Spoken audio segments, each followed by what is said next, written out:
Nigel, Nigel, the slick pastor. Yes. We want to welcome you to the program, and thank you so much for your time. We want to find out from you. First, we know that you've worked with, or you work with a comic pastor. Comic pastor will be on the set, and we'll be talking to him. But we want to find out from you, as someone who's been working with him, how would you describe him? What character is he? How easy is he to work with? Oh, he's very easy to work with. Comic pastor is a great, not just a great content creator, but he's a great person. He's very down to earth. I think one of the most striking things about him ever since I met him, you know, you have this perception before you meet someone with how good they are at what they do. You are thinking, oh, well, when I start working with them, I'm just going to be taking orders from them and doing what they say.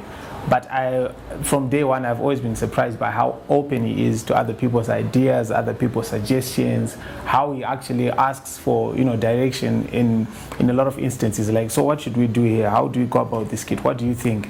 Or sometimes he can even put forth an idea, and now I have the freedom to actually say, no, I don't think this is good. Let's try mine. And that's just one of his qualities. He's very down to earth. He's open-minded, and he's a great leader because he gives you room to be yourself, you know, the freedom to really express whoever you are and whatever you want to express. So it's very easy to work with a comic pastor. So the first time that you met him, how was the experience? The very first time, well, the very first encounter I had with him, I believe we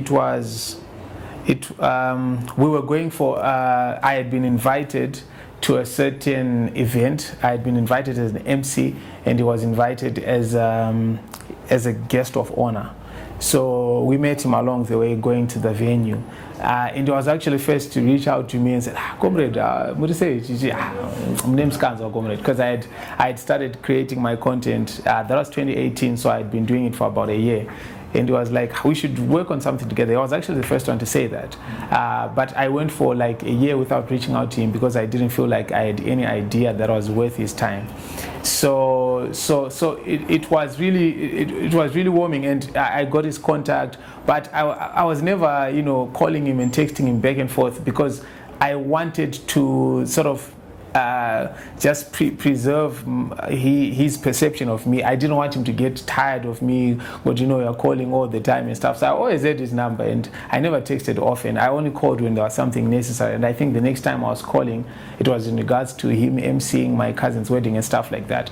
So yeah, it was really a good experience. It was not what I imagined, because you know, you always think when you meet these stars or celebrities or people that you look up to, you know, you think it's just going to be a high by kind of situation, but it was really welcoming.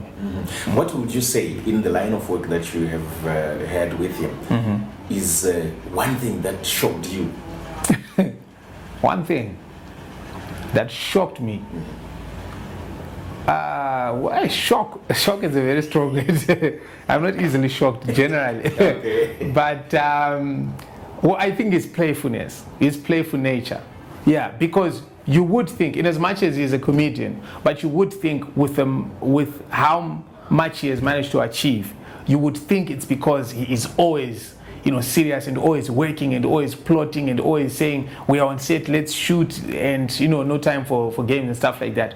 But he's a very, I think the most playful adult I've ever come across. He's a very playful human being, which I believe is one of his key strengths.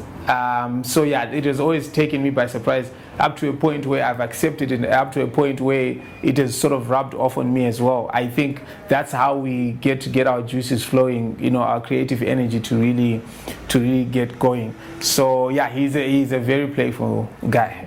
So the reason is because he's going to be on the set and watching your video. Okay. We went also to shock him. He's also like me. He's not easily shocked. To surprise him. Yeah. So we want to surprise him. Okay.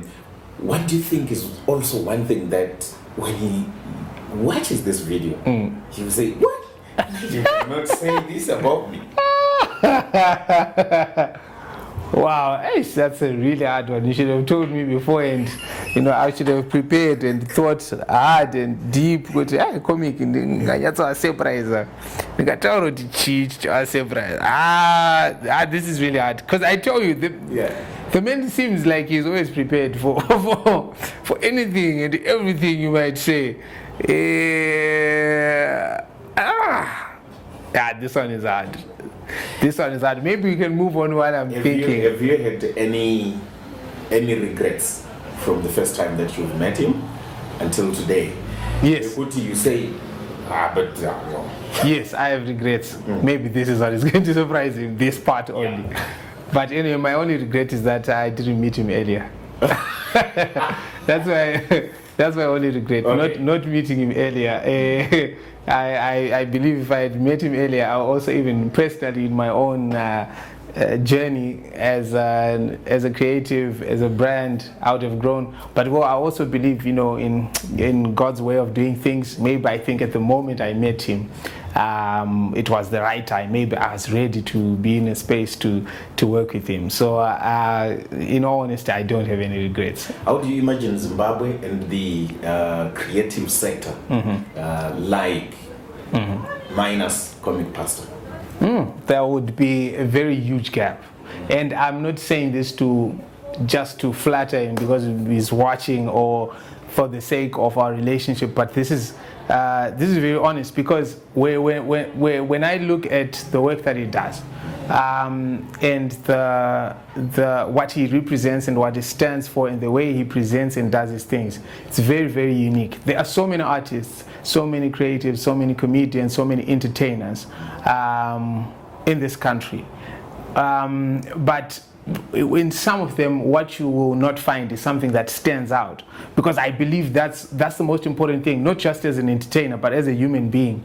There has to be something that people specifically remember you for and say, well, if Nigel was here, or if Comic was here, if this one was here.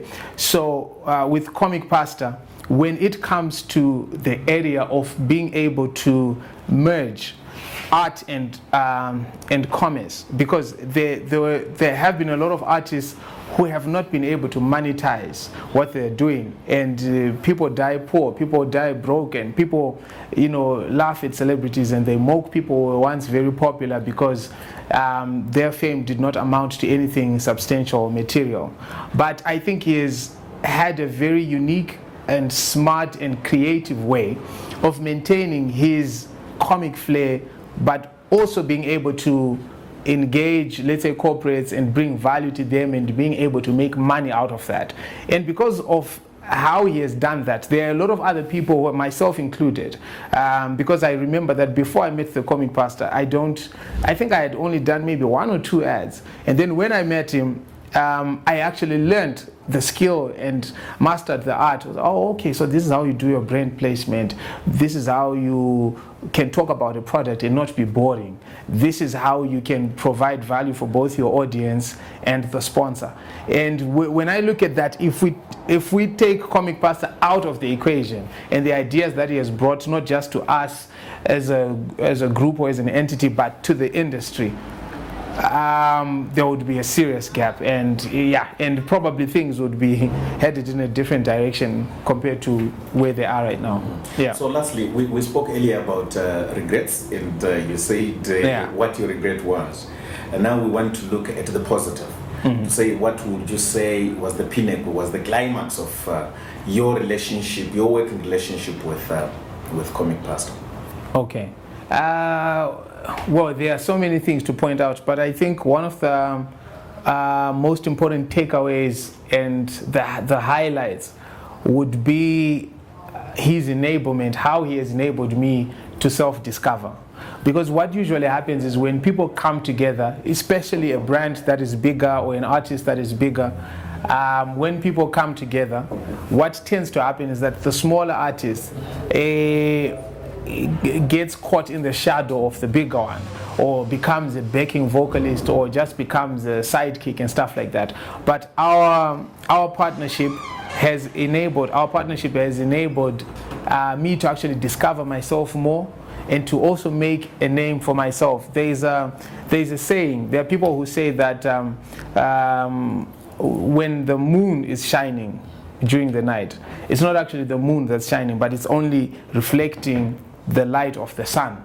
So, and I've seen that in myself, that a lot of times when people say, Nijo, even when I go to spaces where people don't recognize me, if someone says, "Dear Nigel, we're going to coming past," then people are, So I'm for that reference. Exactly, there's that reference. So I know, and I say this without any shame, without any pride.